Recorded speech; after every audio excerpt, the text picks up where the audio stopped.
오늘 하나님이 우리에게 주시는 말씀은 고린도전서 8장 1절에서 13절 말씀입니다. 우상에게 바친 고기에 대하여 말하겠습니다. 우리는 우리 모두가 지식이 있는 줄로 알고 있습니다. 지식은 사람을 교만하게 하지만 사랑은 덕을 세웁니다.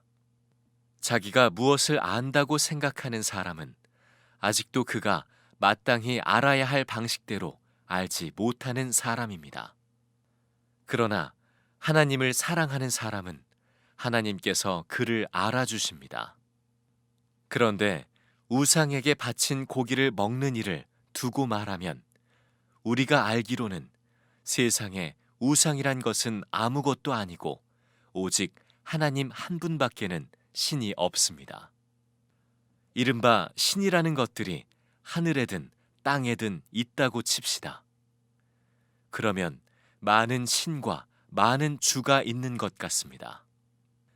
그러나 우리에게는 아버지가 되시는 하나님 한 분이 계실 뿐입니다. 만물은 그분에게서 났고 우리는 그분을 위하여 있습니다. 그리고 한 분 주님이신 예수 그리스도가 계십니다. 만물이 그분으로 말미암아 있고 우리도 그분으로 말미암아 있습니다. 그러나 누구에게나 다 지식이 있는 것은 아닙니다. 어떤 사람들은 지금까지 우상을 섬기던 관습에 젖어 있어서 그들이 먹는 고기가 우상의 것인 줄로 여기면서 먹습니다. 그들의 양심이 약함으로 더럽혀지는 것입니다. 그러나 우리를 하나님 앞에 내세우는 것은 음식이 아닙니다. 음식을 먹지 않는다고 해서 손해볼 것도 없고 먹는다고 해서 이로울 것도 없습니다. 그러나 여러분에게 있는 이 자유가 약한 사람들에게 걸림돌이 되지 않도록 조심하십시오.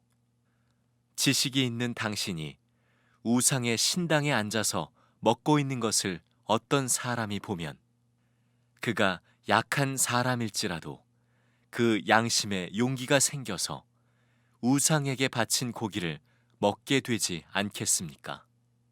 그러면 그 약한 사람은 당신의 지식 때문에 망하는 것입니다. 그리스도께서는 그 약한 신도를 위하여 죽으셨습니다. 이렇게 여러분이 형제 자매들에게 죄를 짓고 그들의 약한 양심을 상하게 하는 것은 그리스도께 죄를 짓는 것입니다.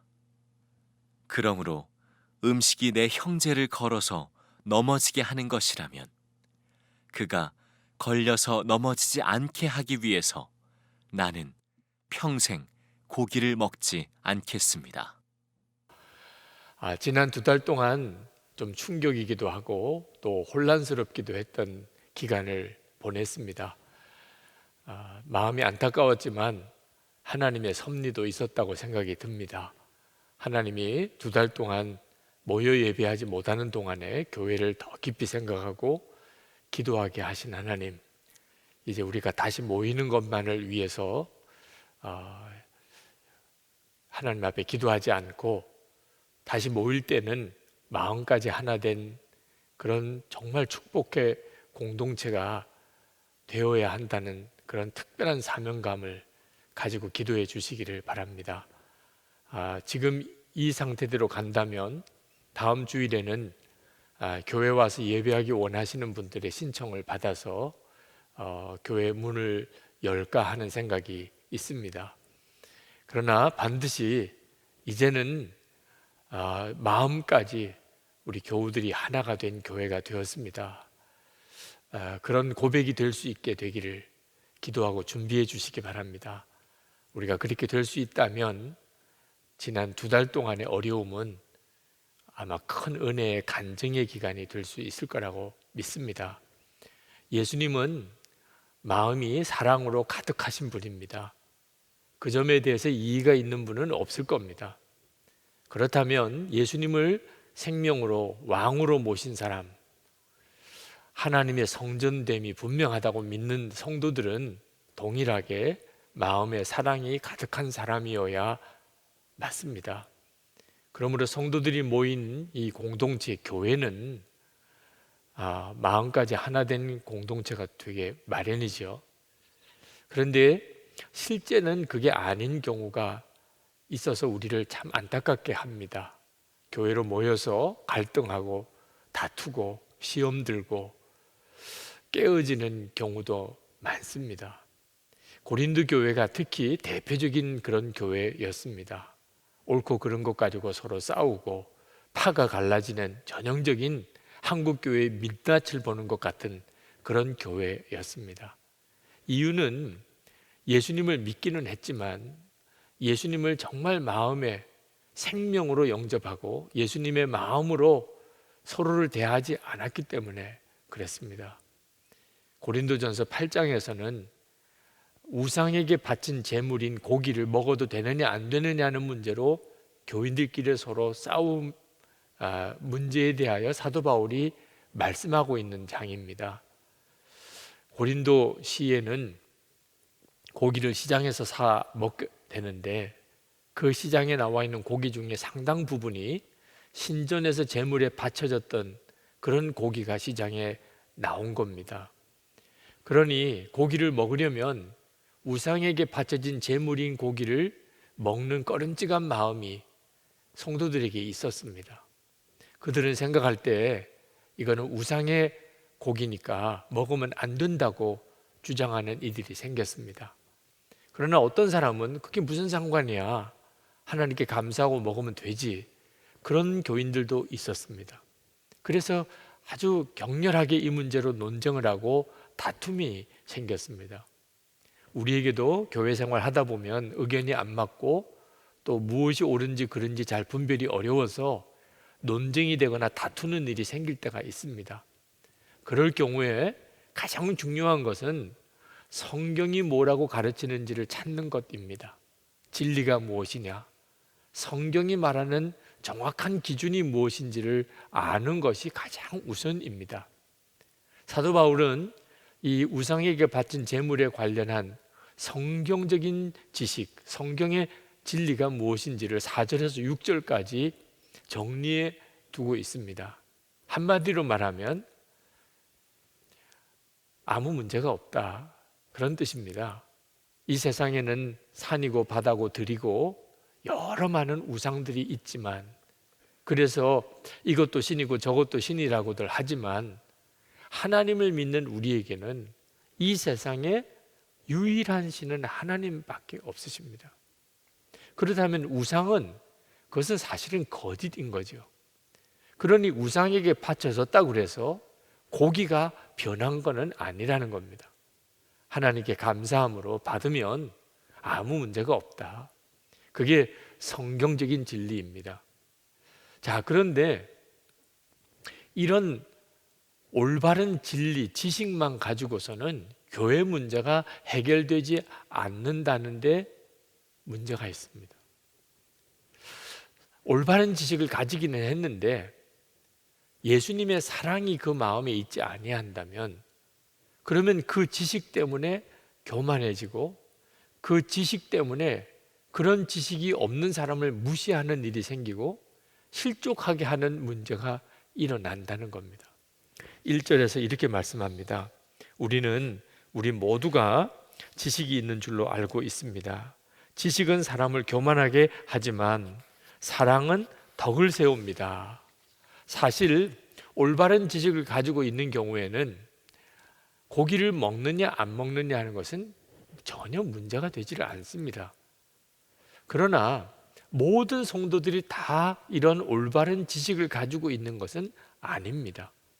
고린도라는 도시가 우상숭배가 아주 극심했기 때문에 어려서부터 우상숭배하는 것을 보고 자란 사람은 우상은 분명히 신이라고 생각하는 겁니다. 그러니 우상에게 바쳐진 고기는 우상의 것이죠.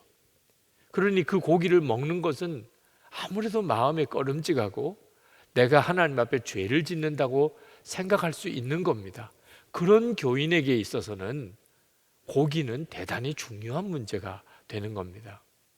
그런데 고린도 교인들 중에 특히 올바른 지식을 가지고 있다고 자랑하는 이들 중에는 자기가 올바른 지식을 가지고 있음을 과시하려고 했는지 신전에 가서 거기서 고기를 먹는 일들까지 있었습니다. 아마 그들은 교회 지도자급에 해당되는 사람들이었던 모양입니다. 그 모습을 보고 양심의 거리낌이 있는데도 불구하고 억지로 고기를 따라 먹는 이들도 있었습니다. 그런데 이들은 자기 믿음은 이건 귀신에게 속한 고기야, 그렇게 생각하고 있었기 때문에 그는 실제적으로 하나님 앞에서 죄를 짓는, 우상 숭배의 죄를 짓는 것과 같은 그런 일이 되어버린 것입니다. 10절 11절 말씀에 이렇게 말씀합니다. 지식이 있는 당신이 우상의 신당에 앉아서 먹고 있는 것을 어떤 사람이 보면 그가 약한 사람일지라도 그 양심에 용기가 생겨서 우상에게 바친 고기를 먹게 되지 않겠습니까? 그러면 그 약한 사람은 당신의 지식 때문에 망하는 것입니다. 그리스도께서는 그 약한 신도를 위하여 죽으셨습니다.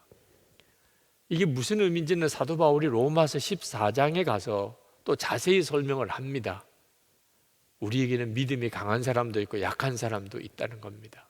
믿음이 강한 사람은 먹는 게 아무 문제가 안 되지만 믿음이 약한 사람은 고기를 먹지 않고 채식만 한다는 거죠. 로마서 14장 2절입니다. 어떤 사람은 모든 것을 먹을 만한 믿음이 있고 믿음이 연약한 자는 채소만 먹느니라. 문제는 의심하면서 먹는 경우입니다. 자, 믿음이 좋다는 사람이 고기를 먹으니까 따라서 먹기는 하는데 마음에는 이게 우상에게 속한 고기인데 이렇게 생각하면서 먹는 경우는 그건 죄가 된다는 겁니다. 로마서 14장 23절입니다. 의심하고 먹는 자는 정죄되었나니 이는 믿음을 따라 하지 아니하였기 때문이라.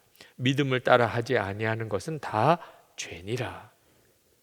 자, 그러니 여러분, 올바른 지식만 있다고 문제가 해결되는 게 아니잖아요. 믿음이 약한 사람도 있고 또 아직까지 올바른 지식이 없는 사람도 있습니다. 그런 사람들까지 배려하지 않는다면, 그런 따뜻한 마음이 있지 않는다면 그는 다른 사람을 실족시키는 죄를 짓고 말게 되는 것입니다. 제가 신학교 들어갔을 때 그때 상급생들 중에 술, 담배를 아주 태연히 하시는 분들이 있었습니다. 깜짝 놀랐습니다. 신학교는 아주 경건한 사람들만 가는 줄 알았는데 이게 무슨 일인가 싶은 생각이 들었고, 그것 때문에 시험 든 우리 같은 신입생들이 꽤 많았습니다.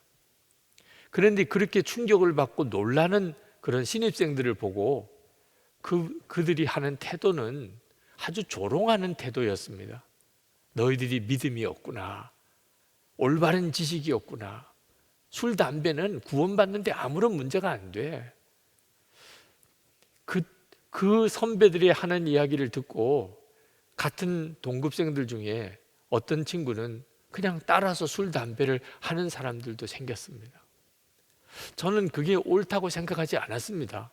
그렇지만 솔직히 상당히 혼란스러웠습니다. 진짜 그래도 상관이 없는 건가? 워낙 그렇게 강하게 주장들을 하시니까. 그렇지만 가만히 보니까 이게 잘못됐다는 느낌이 들었었습니다. 분명히 우리들끼리 있을 때는 술, 담배를 하지만 학교에서 교수님들이 있는 앞에서는 안 하는 척하는 겁니다. 학교 교칙이 그걸 금지하고 있으니까. 교회 가서는 절대로 안 하는 것처럼 하더라.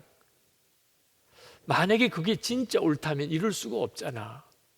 그리고 윗사람에게는 안 하는 척 하면서 후배들이나 또는 신입생들 앞에서는 마치 과시하는 듯하고, 그것 때문에 마음에 시험이 들고 그것 때문에 혼란스러워하고 고통스러워하는 그 사람들에 대한 마음의 배려가 없이 오히려 그 사람들을 조롱하는 듯이 하는 것이, 이것은 절대로 하나님의 역사라고 믿어지지 않더라고요.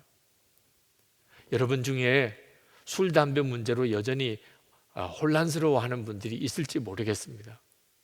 그게 구원의 문제와는 상관이 없다고 생각하는 것도 틀린 말은 아닐 겁니다. 그러나 아셔야 합니다.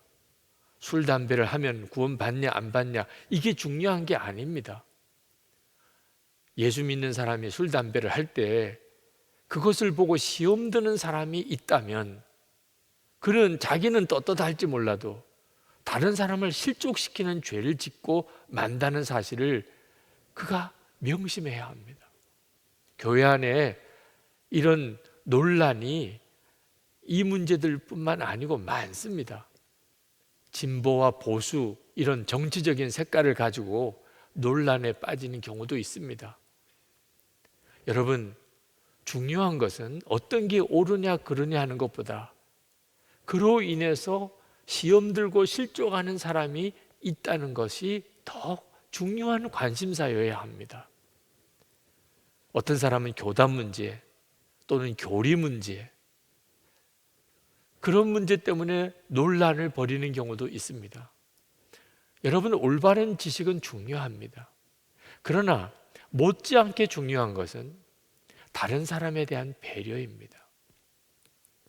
특히 믿음이 약한 사람에 대해서, 잘 이해하지 못하는 사람에 대해서 영적으로 교만하지 않고 그 사람들을 배려해 주는 따뜻한 마음이 있는가? 정말 예수를 믿었다면, 그게 정말이라면 분명히 예수님을 닮은 사람이 되어야 합니다. 예수님의 마음이 그 사람 속에서 드러나야 하는 것입니다. 한 번은 염소를 기르는 장로님 이야기를 듣고 참 재미있다는 생각이 들었습니다. 그 장로님이 염소를 길러보니까 염소가 참 이상한 동물이라고 생각이 들더랍니다. 여름이면 그 더운데 염소들끼리 서로 붙어 있고, 겨울이면 그 추운데 염소들끼리 서로 따로따로 있다는 겁니다. 염소는 체열이 굉장히 뜨겁고 그리고 보양식으로 이렇게 그 고기를 섭취할 만큼 그렇게 열이 많은 동물인데, 여름이면 그렇지 않아도 더운데 따로따로 떨어져 있어야 하잖아요.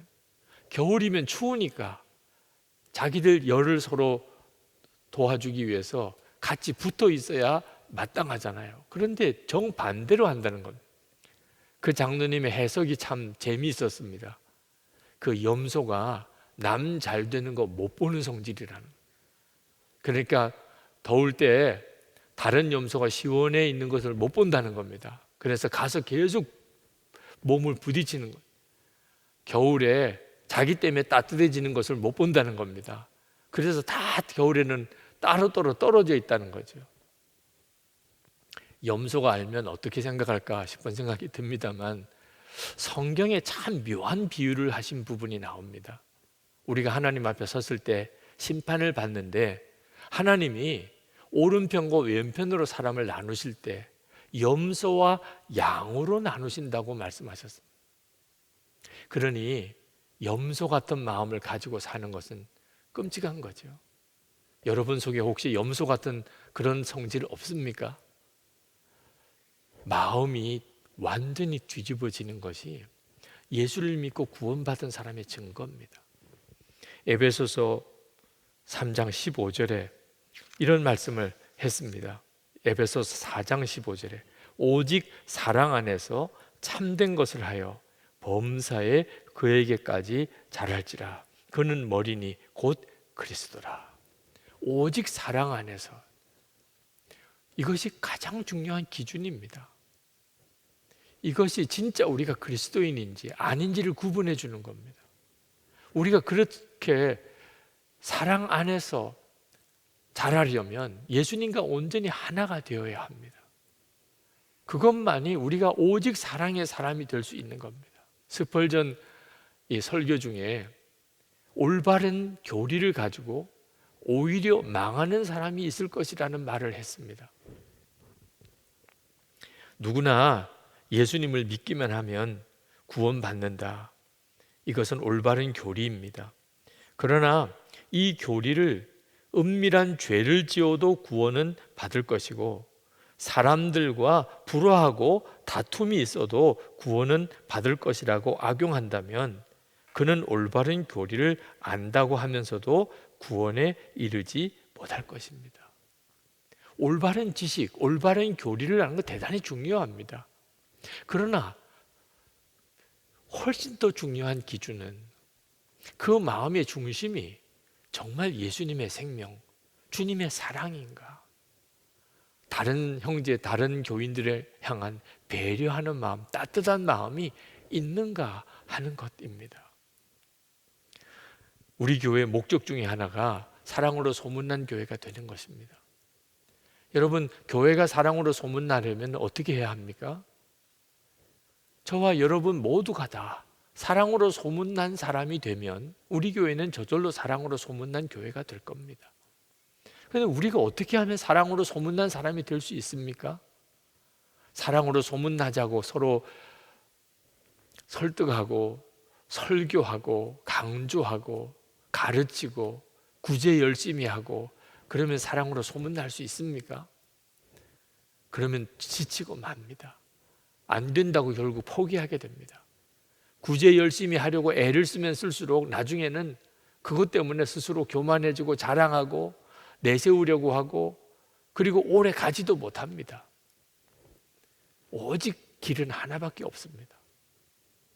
우리가 주님과 정말 온전히 하나가 되면 우리 선화목자교회 교인들이 나는 죽고 예수로 사는 믿음이 분명하고 주님을 바라보고 그리고 항상 주님과 동행하는 삶을 살면 사랑으로 소문난 사람이 되고 사랑으로 소문난 교회가 되는 것은 자연히 맺어지는 열매가 되는 것입니다. 예수를 믿었기 때문에 나는 모든 것에서 이제 자유라고 주장하는 사람들이 있습니다. 옳습니다. 예수 그리스도 안에서 우리는 자유를 얻었습니다. 예수님은 십자가에 피 흘려 죽으시면서 우리에게 자유를 주셨습니다. 무슨 일이 있어도 예수 그리스도 안에서 누리는 이 자유를 절대로 잃어버리면 안 됩니다. 사도 바울은 그래서 갈라디아서 5장 1절에서 이렇게 말씀합니다. 그리스도께서 우리를 자유롭게 하려고 자유를 주셨으니 그러므로 굳건하게 서서 다시는 종의 멍에를 매지 마라. 명심해야 될 말씀입니다. 그러나 사도 바울은 갈라디아서 5장 13절에 가서는 이렇게 말씀합니다. 형제들아 너희가 자유를 위하여 부르심을 입었으나 그러나 그 자유로 육체의 기회를 삼지 말고 오직 사랑으로 서로 종노릇하라. 분명히 자유를 얻었다고 해놓고 서로 종노릇하라고 하는 말은 또 무슨 말씀입니까? 성경은 이런 모순되는 것 같은 말씀을 계속하고 있습니다. 로마서 6장 18절에 죄로부터 해방되어 의에게 종이 되었느니라. 우리가 예수를 믿고 죄에서 해방되어 자유를 얻었습니다. 그런데 의에게 이제는 종노릇하게 됐다는 겁니다. 왜 우리가 의에게 종노릇해야 합니까? 죄와 마귀의 종으로 다시 전락하지 않기 위해서 그렇게 하는 것입니다. 폴 트립 교수는 예수님이 우리에게 완전한 순종을 요구하시는 것은 우리를 통제하기 위함이 아니라는 겁니다. 우리를 통제하지 말아야 할 것들이 우리를 통제하지 못하도록 우리를 자유롭게 하기 위해서 우리에게 완전한 순종을 요구하신다는 것입니다. 여러분, 우리가 예수님으로 인하여 자유를 얻은 것은 마음대로 살려고 자유를 얻은 게 아닙니다. 하나님의 뜻도 어기고 내 욕심대로 행하고 내 하고 싶은 대로 다 하고 그러라고 예수님이 십자가에서 우리 위해 죽으신 게 아닙니다. 우리에게 자유가 주어진 것은 최상의 것을 얻는 능력을 말하는 것입니다. 하나님의 백성이 되는 자유입니다. 하나님의 종이 되는 자유입니다. 우리 주님과 동행할 수 있는 자유, 서로 용서하고 사랑하며 살 수 있는 자유입니다. 하기 싫은 것인데도 해야 하는 것을 할 수 있는 자유, 내가 손해보는 일인데도 불구하고 다른 사람에게 유익을 주는 것을 위하여 내가 기꺼이 순종할 수 있는 자유입니다.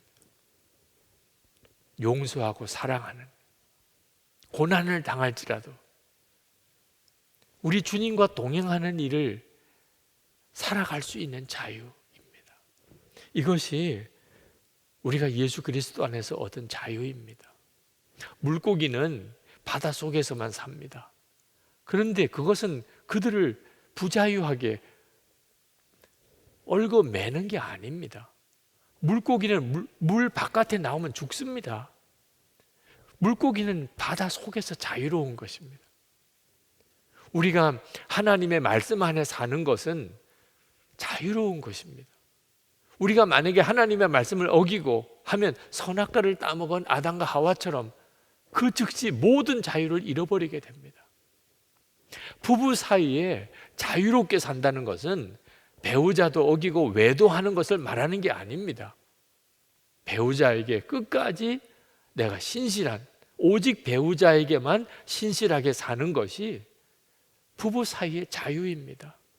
그걸 어기는 순간에 그는 모든 자유를 잃어버리고 그 가정은 파멸하게 되는 겁니다. 예수님은 우리를 구원하시려고 자유를, 죄와 저주에서 자유를 주시려고 십자가에 죽으셨습니다. 그렇다면 우리도 다른 사람이 시험 들지 않고 그가 환난 또는 혼란에 빠지지 않도록 하기 위하여 그 사람을 배려하는 마음을 가지는 것은 대단히 중요합니다. 만약에 우리가 그렇지 않게 한다면 예수님 그분에게 죄를 짓는 것과도 똑같습니다. 그래서 사도 바울은 형제 자매들에게 죄를 짓고 그들의 약한 양심을 상하게 하는 것은 그리스도께 죄를 짓는 것입니다 라고 말했습니다. 그래서 사도 바울이 그렇게 고백합니다. 음식이 내 형제를 걸어서 넘어지게 하는 것이라면 그가 걸려서 넘어지지 않게 하기 위해서 나는 평생 고기를 먹지 않겠습니다. 사도 바울은 자유를 대단히 강조했습니다. 예수 그리스도로 인하여 자유를 얻었다고, 모든 것을 할 수 있는 자유가 있다고 주장했던 사도 바울이 자기의 자유를 스스로 얽매는 그런 고백을 했습니다. 왜 그랬습니까? 다른 형제의 마음에 상처를 주고 시험 들지 않게 하기 위해서 나는 얼마든지 고기를, 무슨 고기든지 다 먹을 수 있지만 영원히 나는 고기 먹지 않겠다. 여러분, 이 사도 바울의 고백을 들으면서 어떤 느낌이십니까? 마음이 따뜻한 사람이구나. 사도 바울이 정말 다른 사람에 대해서 예수님의 사랑을 그대로 가지고 있는 사람이구나. 그가 진짜 하나님의 성전인 사람이구나. 예수님이 사도 바울의 마음에 계시고 그의 왕이 되셨구나. 그걸 느껴지지 않습니까? 이것이 바로 예수 믿는 사람의 가장 놀라운 특징인 것입니다. 어느 목사님이 자신의 어릴 때 이야기를 하시더라고요. 어려서부터 그는 참 교회 생활 열심히 했답니다. 어린 나이에도 새벽 기도에 주일 예배뿐 아니고 모든 예배 다 참석하고, 그는 어려서부터 하나님의 종이 되기를 원해서 목사로 그렇게 자기 자신을 주님께 드리고, 그리고 철저히 하나님 기뻐하는 뜻대로 살려고 그렇게 애를 썼답니다. 오른손이 하는 거 왼손이 모르게 하라 그래서 며칠 동안 왼손을 주머니에 넣고 다니기도 했고, 마음으로 음욕을 품은 자마다 간음한 거라 그런 말씀 듣고 사춘기 때 마음에 음란한 생각이 들 때마다 그렇게 교회 와서 울면서 회개하고 기도하기도 했었답니다. 어느 날 교회 집사님이 담배를 피는 걸 보고, 또 새벽 기도 때 장로님이 교회 안 나오시는 것을 보고, 그런 분을 집사와 장로로 세운 목사님은 사꾼에 틀림없다. 그래서 하나님 앞에 회개하게 해달라고 그렇게 기도하기도 했었답니다. 학생부 시절에 같은 임원이었던 어떤 친구가 실연을 하고 그리고는 음독 자살을 시도를 했습니다. 그 병원에 찾아갔습니다. 찾아가서는 너 어떻게 예수 믿는 사람이 자살을 시도할 수 있냐? 너와 같이 교회 다녔다는 게 너무 부끄럽다. 그러면서 막 호통을 치고 그 친구는 침대에 누워서 울고 그러고 돌아 나온 적이 있답니다. 자기는 조금도 잘못했다고 생각이 안 들었답니다. 그게 예수를 잘 믿는 건 줄 자기는 생각했다는 겁니다. 그런데 신학교 들어가려고 시험을 보고 합격은 했는데 예수를 안 믿는 아버지가 등록금을 주지 않아서 결국은 입학이 되지 않았습니다. 평생 예수를 잘 믿는다고 생각했는데 그 한 번의 시험에 완전히 무너졌습니다. 하나님을 의심하고 하나님을 부인하기까지 했습니다. 그는 몇 년 동안의 방황을 했습니다. 그리고 그가 인격적으로 주님을 만난 날 자기의 실상을 보았습니다. 자기가 얼마나 영적으로 교만했으며 율법주의적인 사람이었으며 은혜가 없는 사람이었으며 얼마나 자기가 무서운 사람이었는지. 그럼에도 불구하고 하나님은 자기를 끝까지 포기하지 않으시고 사랑하셨음을 깨닫고 꼬꾸라졌습니다. 그가 다시 주님을 붙들고 그리고 신학교에 들어가서 목사가 됐다는 겁니다. 여러분, 도대체 예수를 믿는다는 건 어떤 것입니까? 올바른 지식을 갖는 것 중요합니다. 올바른 교리의 지식을 갖는 것은 정말 중요합니다. 그러나 분명히 알아야 합니다. 우리에게 있어서 중요한 것은 예수님의 마음을 품고 사는 사람이어야 하는 겁니다. 크리스천 작가인 조이스 마이어는 예수님께서 우리를 종교인이 되게 하려고 십자가에 죽으신 게 아니라는 겁니다. 우리가 아버지 하나님과 온전히 친밀히 동행하고 마음에 사랑과 기쁨이 충만한 삶을 살면서 그렇게 하나님의 은혜의 통로가 되게 하시려고 예수님은 십자가에서 우리를 위해 죽으셨다는 것입니다. 여러분, 여러분의 가정과 또 우리 교회 생활 중에 우리를 향한 하나님의 계획은 우리가 정말 마음이 따뜻한 사람이 되어서 가정도 교회도 이 세상에서 우리가 경험하는 천국이 되게 하는 것입니다. 여러분의 마음은 어떻습니까? 여러분, 우리가 다시 교회로 모일 준비가 되셨습니까? 주 예수님을 여러분의 마음의 중심에 정말 왕으로 모시고 사시기 바랍니다. 예수님의 마음을 품고 가족을 바라보고 그리고 교인들을 보아야 하고, 우리가 그렇게 할 때 교회 공동체는 이 세상에 정말 소금이 되고 빛이 될 겁니다. 세상을 구원하는 방주가 될 수 있을 것입니다. 이제 우리 같이 기도합시다. 여러분, 주님 앞에 구하십시오. 주님, 제 마음에 주의 마음을 부어 주십시오. 정말 따뜻한 마음, 가족을 향하여, 내가 교인들을 향하여 주님의 사랑으로 대할 수 있게 해주시기 바랍니다. 제 눈을 바꾸어 주시기 바랍니다. 제 귀를 바꾸어 주시기 바랍니다. 저를 통해서 주님의 사랑이 흘러가게 되기를 바랍니다. 기도하겠습니다. 은혜와 사랑이 충만하신 아버지 하나님, 놀라우신 하나님의 은혜와 하나님의 역사하심을 인하여 감사합니다. 찬양합니다. 크신 하나님의 은혜와 놀라우신 하나님의 사랑을 부으시기를 원합니다. 아버지, 놀라우신 주님 찬양합니다. 사랑하는 성도들을 붙들어 주셔서 그 마음의 중심에 주님이 임하시고 하나님의 역사를 놀라우게 보이시옵소서. 아버지 하나님의 은혜의 충도가 되기를 원합니다. 주님의 마음 부어주시기를 원합니다. 옳고 그른 것만 따지고 하나님 서로 교만하지 않게 되기를 원합니다. 사랑으로 품어주고 약한 자를 일으켜 세우고 하나님 뜨겁게 서로 사랑하고 하나가 되어지는 하나님 교회 공동체, 가정의 공동체가 이루어지게 되기를 원합니다. 주여, 하나님의 놀라우신 은혜 부어주시고 부어주소서.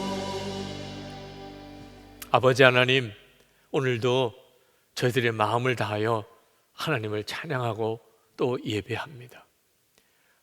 교회에 모여서 예배하는 사랑하는 우리 지역장, 속장, 국장, 부장들, 그러나 또 가정에서 처소에서 온라인 생방송으로 예배하는 사랑하는 모든 교우들 다 주님은 동일하게 그 예배를 받으신 걸 믿습니다. 주님 이렇게 주님을 예배하고 찬송하며 또 한 주간을 승리하며 살기를 원합니다. 주님 이 시간에 우리가 주님 앞에 간절히 소원하는 것은 우리가 마음으로 주의 마음을 품고 마음이 따뜻한 자가 되고 주님의 사랑으로 가족을 대하고 그리고 교인들을 사랑하고 우리를 통하여 하나님의 은혜가 주변에 있는 모든 이들에게 흘러가는 자가 되기를 원하는 것입니다. 어려운 때, 말할 수 없이 힘든 때라고 하는 지금 저희를 사용하소서. 주 예수님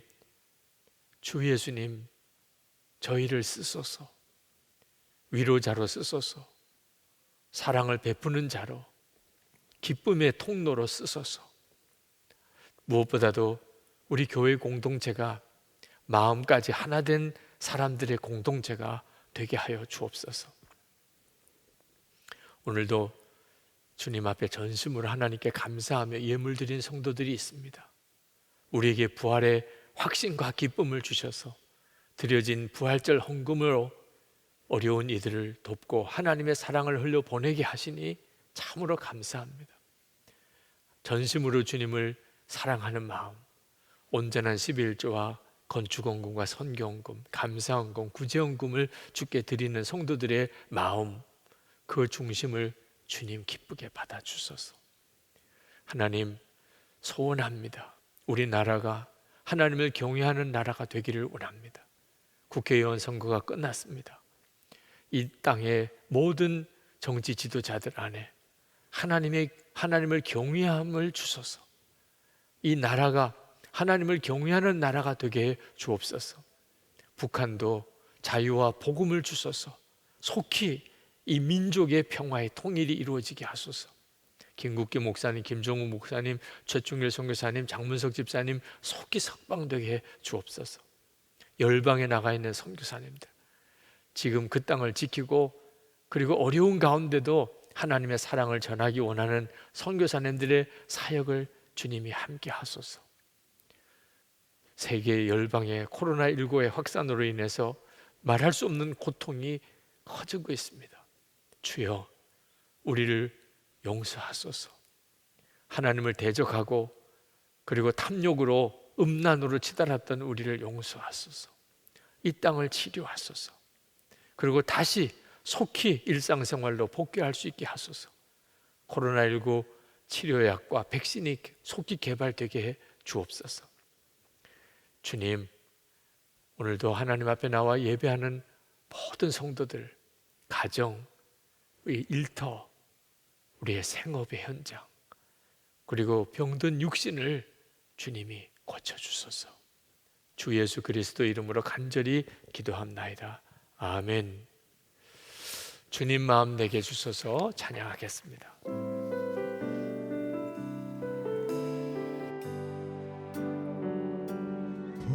보소서 주님 나의 마음을 선한 것 하나 없습니다. 그러나 내 모든 것 주께 드립니다. 사랑으로 나누시고 날 새롭게 하소서.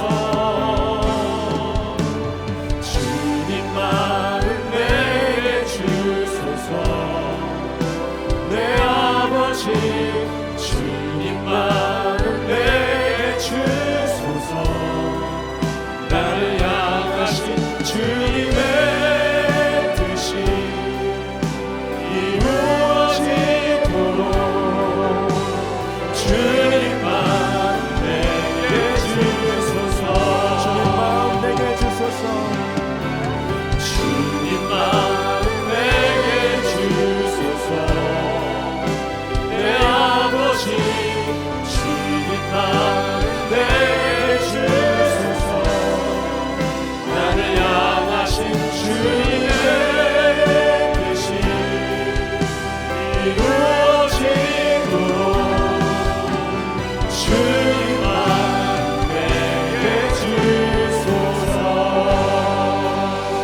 우리의 생명의 주 예수 그리스도의 은혜와 아버지 하나님의 사랑하심과 성령의 교통하심이 예배하는 모든 성도들 그 마음의 심령, 가정, 저들의 삶의 모든 현장 속에 충만하시기를 축원하옵나이다.